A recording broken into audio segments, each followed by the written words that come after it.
Gautam গম্ভীরের problem হচ্ছে, মানে problem কি আমি জানি না, মানে I should not identify as a problem, মানে ওনার একটা মাইন্ডসেট। ক্যারেক্টারিস্টিক হচ্ছে ওনার লাইকিং এবং ডিসলাইকিংটা খুব স্ট্রং। যাকে পছন্দ করেন তাকে মানে খুব বেশি পছন্দ করেন, যাকে অপছন্দ করেন তাকে একদম তার সম্বন্ধে একটা প্রি কনসিভ নোশন ওনার থাকে, একটা প্রিজুডিস থাকে আর কি।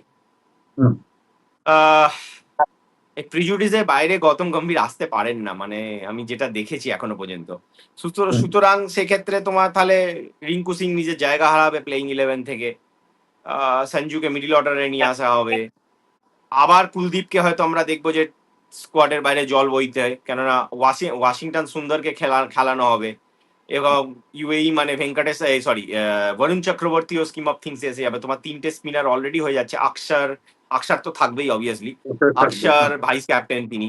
হ্যাঁ, আকসার, ভবিষ্যতে তারপর ওয়াশি আর বরুণ চক্রবর্তী, তিনটে স্পিনার তোমার হয়ে যাচ্ছে। বুমরা খেললে, বুমরা তো অটোমেটিক সিলেকশন, তার সাথে আমার মনে হয় আর্শদীপ আর একটা পেসার, আর হার্দিক পান্ডিয়া থাকবেন তো। অবশ্যই। এই মোটামুটি ছটা বোলারের কম্বিনেশন নিয়ে নামবে, কিন্তু সেক্ষেত্রে আমি তাহলে রিঙ্কু সিং এর জায়গা দেখতে পাচ্ছি না। রিঙ্কু সিং এমন কি করলো যে তার জায়গা চলে যাবে, মানে এইগুলো জাস্ট বিকজ তুমি গিলকে অ্যাকোমোডেট করতে চাইছো।